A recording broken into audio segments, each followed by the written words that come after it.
Olá, seja bem-vindo ao podcast da Associação Comercial e Empresarial de Cuiabá, o Conecta Associação Comercial.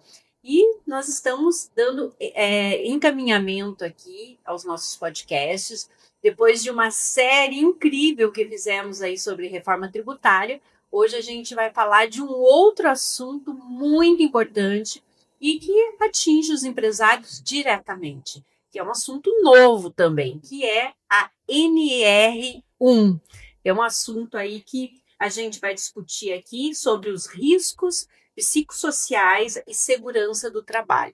E para falar sobre isso, eu estou com duas grandes convidadas aqui, o Rafael, meu colega de bancada que está aqui hoje, mas eu quero apresentar aqui a Giovana Bezerra, que é CEO da SegPrev Segurança do Trabalho, e a Bianca Boscoli, que é psicóloga e CEO da Clínica Integrada Flor e Ser.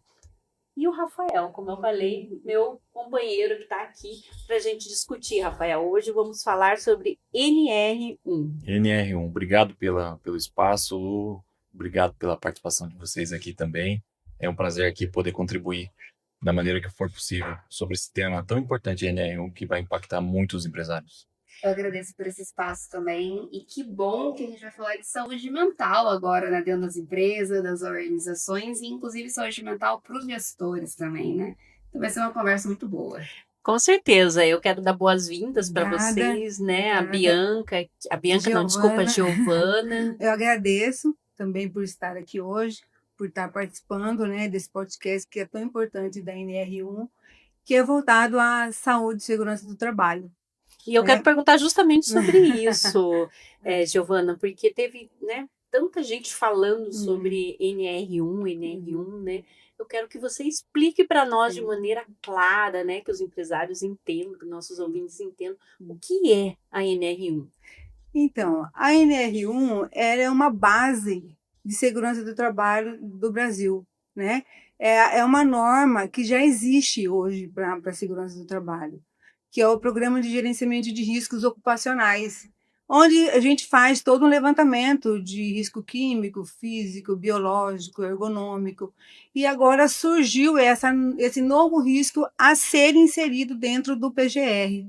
Então, o PGR é um programa que a gente faz um monitoramento dentro das empresas, onde a gente identifica os riscos e faz a parte de prevenção, né? Então, agora, com a NR1, ele veio para agregar mais um evento, e é um evento bem assim, bem complexo, né, doutora? Eu gostaria até de ouvir da Bianca, e aonde que entra a psicóloga aí, Bianca? A gente entra gerenciando esses riscos. Então, tem risco que a gente vai conseguir eliminar. Tem risco que não. A gente vai acompanhar e a gente vai monitorar. É isso que o Ministério do Trabalho está falando. Olha, o empresário agora tem que olhar para esses riscos. Então, o que está acontecendo? Ele está controlando? Ele não está controlando? Gosto de usar muito metáfora no meu trabalho. A melhor metáfora é o trânsito. A gente não consegue tirar o risco do trânsito. O trabalhador também, o empresário, vai ter vários riscos que ele não vai conseguir tirar, só que ele tem que controlar. No trânsito, a gente coloca um cinto de segurança, tem um airbag. O empresário agora vai estar fazendo isso. E a psicologia, a saúde mental, as equipes, a gente vai entrar para estar dando esse suporte, essa segurança nos fatores psicológicos. Isso. Eu gostaria de ouvir, doutor Rafael, falando um pouquinho dessa parte aí, né, do direito, Sim. né? Essa NR1 é nova, né? Ela não existia, passou a existir, e o que muda para o empresário? É um ponto muito sensível, porque a NR1 ela trata essencialmente sobre, nesse ponto que nós vamos tratar sobre assuntos emocionais, psicológicos, que estão linkados à atividade desempenhada ali em determinada empresa ou segmento. E a nossa preocupação é que isso não gere, do lado aqui do empresário, não gere mais passivo trabalhista que nós já temos. Essa é a preocupação, né? Nós temos aqui, por isso tem o trabalho de vocês, Uhum. para que vocês vão expor aqui, de suma importância, porque a legislação, a nosso ver aqui, a legislação trabalhista atual, ela já de certa forma, bem rígida com o empresário. O empresário tem que cumprir diversas regras e é natural, tem que ser assim. Acredito que poderia ser flexibilizado em alguns pontos, mas tudo bem, não é esse o assunto hoje. Mas o ponto central já existe regras trabalhistas bem rígidas. Está incluindo mais um ponto sensível, que é a questão emocional, qualquer qualidade emocional, enfim, do empregado dentro do seu ambiente de trabalho. E isso, a nosso ver, existe uma linha tênue nesse assunto, se realmente vai haver, em determinada situação, um risco emocional ou não há. Né? Então, e se houver, o empresário vai ter que ter meios de se defender ou de mitigar aquele risco ou de até se defender ter matéria para se defender numa eventual reclamação trabalhista. Então, nós temos muita preocupação. Trazer um pouquinho do contexto, nacional, dentro da CSB, a gente participa do comitê jurídico lá da CSB. E esse tema está sempre sendo discutido lá. E nós fizemos, assim, um pleito do setor produtivo que não entrasse em vigor ainda essa NR1, porque, a nosso ver, as empresas não têm uma maturidade suficiente ainda para aplicar todas as regras, enfim, implementar os programas. Eu acho que isso precisa ter um pouquinho mais de discussão, mas conseguimos prorrogar a vigência disso, vocês muito bem sabem disso, que foi prorrogado. E foi para quando? Foi agora. Agora a partir de maio. Isso, né? agora em maio não tem mais volta. Agora já está valendo, então. Inclusive, muitos clientes, como a Segprev é uma empresa de medicina e segurança do trabalho, e nós temos dever de orientação, de prevenção junto aos empresários, muitos deles falam: Giovana, vamos aguardar aí, porque parece que eu vi alguma coisa que vai prorrogar. E assim, realmente, porque a gente sabe que quando trata da saúde mental, né, hoje os empresários eles veem muito receio em tratar isso dentro das empresas, porque eles podem falar, eles falam assim, hoje para a gente lá, se eu implantar isso na empresa, vai dar tudo avaliação psicossocial, os riscos.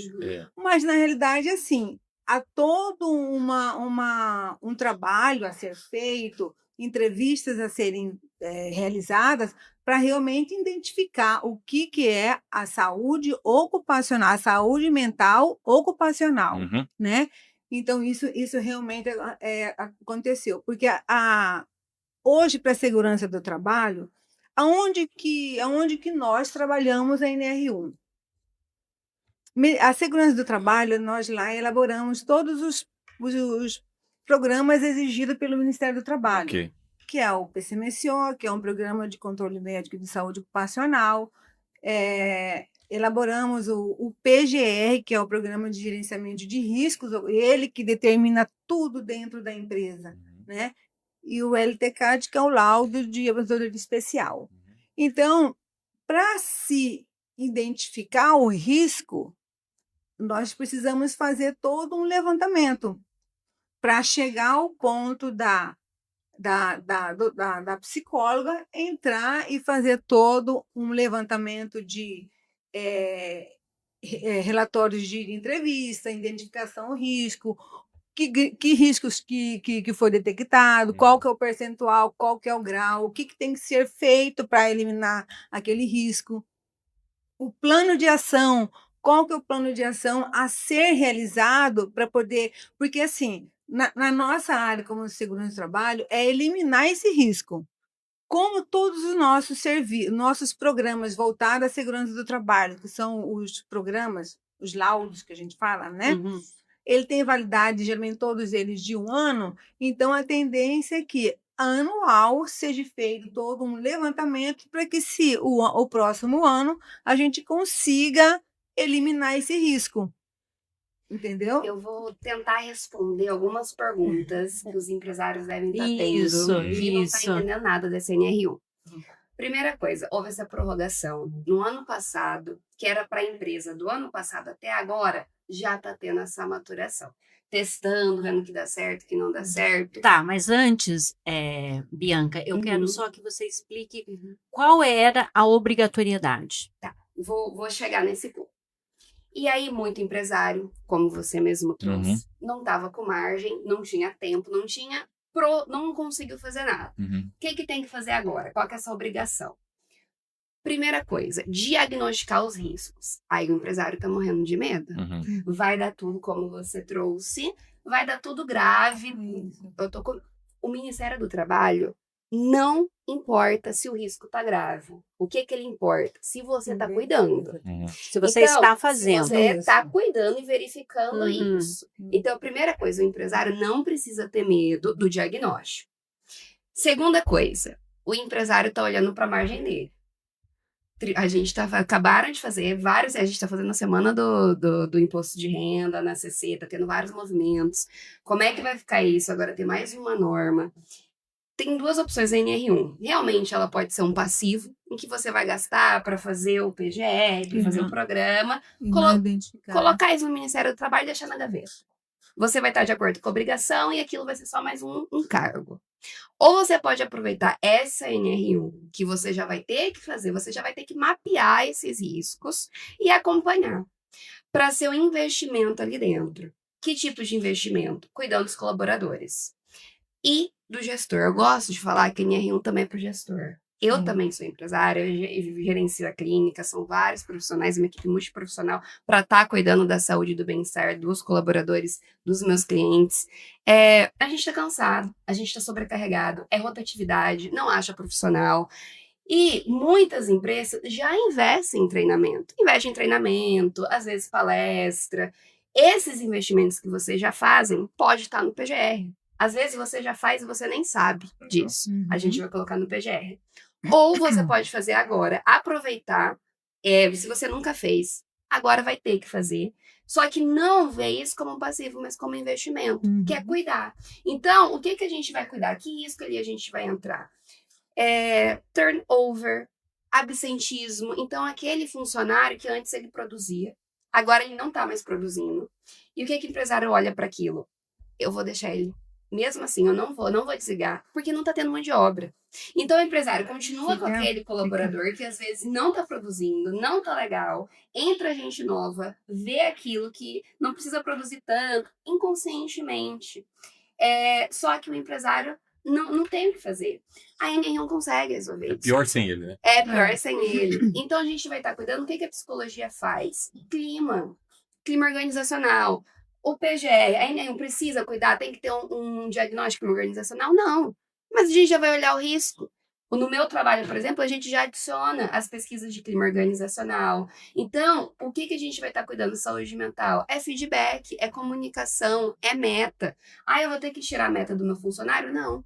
O que é alta performance dentro da psicologia? Saúde mental. A gente pode usar psicologia do esporte, né? Eu gosto muito da metáfora, como eu falei. Trazer os atletas.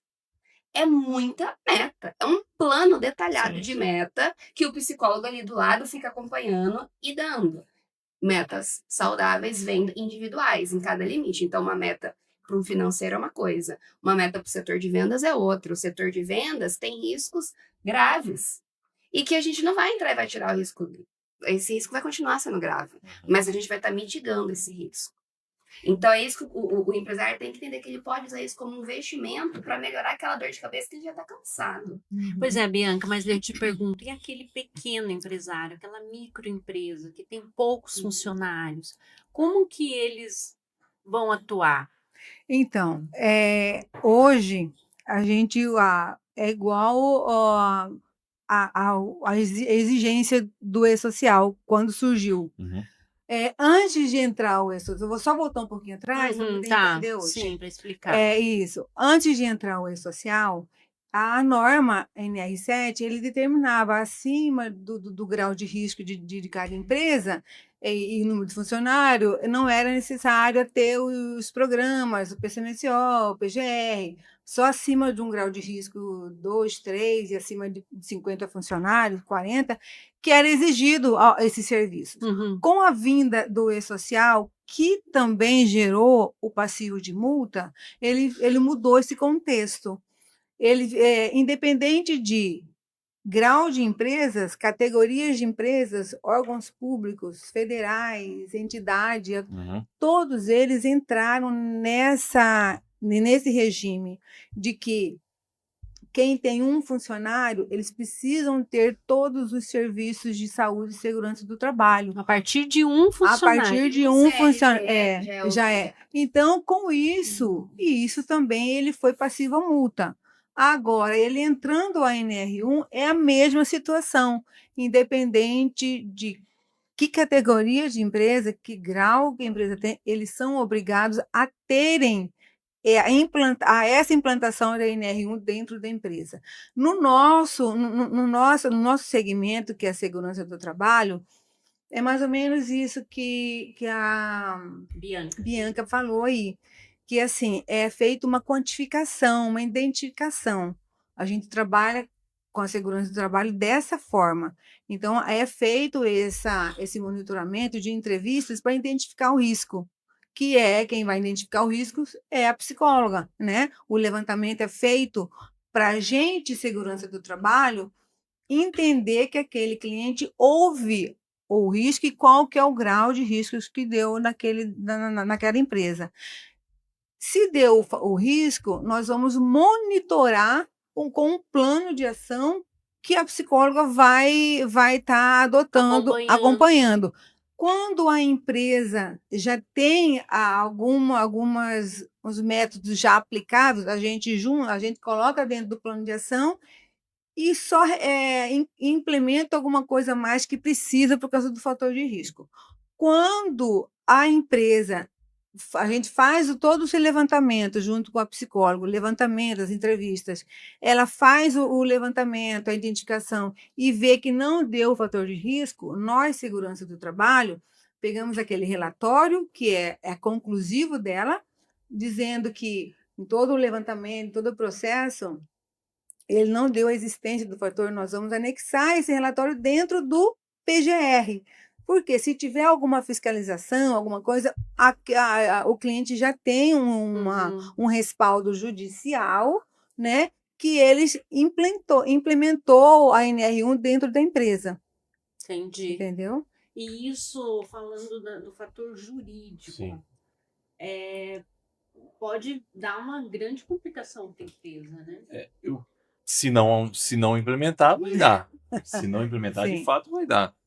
A nossa grande crítica é que, muito pensando nas micros e pequenas empresas, o custo disso é alto, né? E vocês sabem, o nosso sair longe, você basta ir aqui na esquina, você pode olhar uma empresa simples ali, é um empresário, às vezes empresa, até se for empresa familiar, até menos pior, né? Mas se for uma empresa menor que tem poucos colaboradores, tem poucas pessoas, aquela pessoa que é proprietário, é gestora, é tudo empírico, aquela pessoa, ela às vezes tem pouco esclarecimento sobre essas questões psicológicas, sobre como transferir uma pressão adequadamente. Então, eu acho que é aí que está o risco, sabe? Aí que está o risco.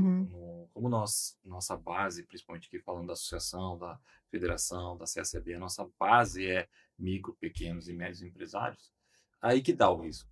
E uma reclamação trabalhista, tendo como objeto,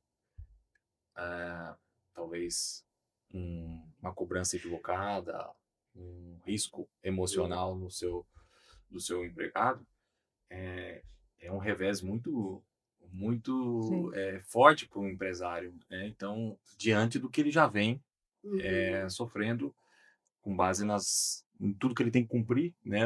Assim, as legislações são muito rígidas, mas se torna